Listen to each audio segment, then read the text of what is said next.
So the Cougars get the corner kick. Diaz launches, header, headed out by the Foresters. Cougars will try to run it down. And now back into the middle and through for the Cougars.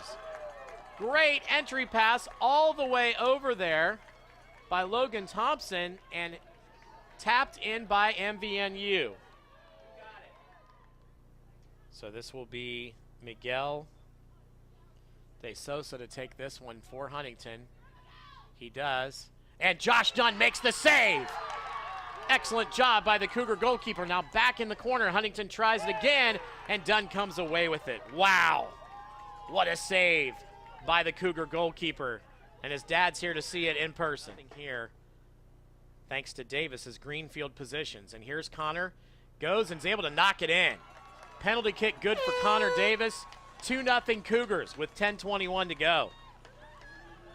Literally just on the box area. And no, Diaz with the spinner, and We're here with Coach Gansberg. Coach, first of all, congratulations. You talked about your team responding to adversity, and in the second half, you guys just took over and finished very strong. Congratulations. Thanks. I mean, like I told you in pregame, all I wanted to do was outwork Huntington. And I felt like if we did, we'd win the game, and that's what happened. You had three really great moments, four, I think, great moments in that second half, but some good ones in the first half, too. Josh made a great save off of his leg. You guys had some opportunities that didn't come through, but that first goal, you got a corner, it deflected out wide. Tell us what happened from there. Well, I told Tim to serve it back in because I saw that we had a lot of numbers in the box, and what you don't want to do is go back there because we had both of our center backs high up the field. And so I told Tim, just serve it back in, and sometimes if you have enough runners in the goalkeeper's line of sight, he doesn't know if someone's going to flick it or if it's just going to continue to go across. Somebody went up to look like they're going to flick it, and then they didn't get there, but the ball kept going, and so the goalkeeper didn't know which way to move, and it just went in the far post. It was one of those crazy plays, but you'll take it. Then, of course, you get the PK. That was big. Connor. Yeah, Connor, I mean, I was glad he wasn't hurt because he's the one who takes the penalties, so that was a good thing. And then he went up and buried it like you'd expect from a junior captain of the team. It was a good run into the box, and I felt like the ref made the right call. Just happy Connor could capitalize.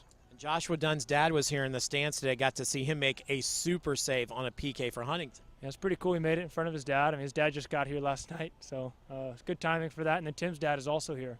So Tim's dad had a chance to see Tim score, and Josh's dad had a chance to see him save a PK. So kind of the highlights for the positions that both of those guys play. But that usually happens with internationals when their families come because soccer is like ingrained into their culture and family so much that they really play when family's around. And then the third one, I mean, Renee just bent it in where nobody could get it. What a sweet shot. And that was incredible. I mean, Renee's really good on free kicks. He played a heck of a game, even beyond set pieces. But Renee stepped up and buried. He does it in training, and so we knew, especially from that angle, that it was for a left footer, and he just went up and smashed it.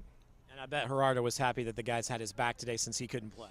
For sure. I think you got to give credit to Sammy Atkins, who stepped in as a center back. He hadn't played there all year. Thankfully, I coached him when he was 13 to 18, so I had played him there before, and so I knew he could do it. But he stepped up and actually executed in a college game, so I was proud of him. So this solidifies where you are in the conference, but also I think it's just a huge confidence booster for you guys. Just talk about the impact. I think for me the biggest impact is we learned just last week Monday, after the Spring Arbor game last Saturday, I ripped into the team a little bit. I said we need more in training. We need to work harder. You're not working hard enough to win these games. You can't expect any different result.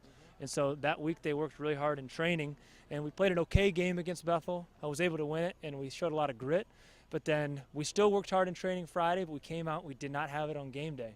And so that was the lesson learned from the game against Grace is that, look, you can work hard in training, but if you don't show up, you're going to lose. Right. And so today they kind of put it all together, and now they set the bar high because that's really what it takes. You have to do all of it. And if you do, you're going to have a chance to win games, and they prove that they can do that. And then you got Goshen on Saturday for Senior Day. I know you guys will be excited about that. Yeah, and we have two seniors, but still very important players to our team. Goshen, I know their coach, so we're excited for that game. He's a friend of mine, so we just got to continue to train and then be ready to work hard again against Goshen. If we put forth the same effort for every game from here on out, we're going to be fine. But it can be hard to sustain that, but I think our guys are hungry, and now that they've seen that that's what works, and so they know what it takes, and so now it's just whether they do it or not. Congratulations, Zach. Good win. Thanks, Joe. Appreciate it. Zach Gansberg, head coach of our men's soccer team. Again, they win it over Huntington today, 3-0. They'll be back at home 4 o'clock Saturday against Goshen College. For our WNZR broadcast crew, I'm Joe Reinhardt. Thanks for joining us, and have a great night. God bless.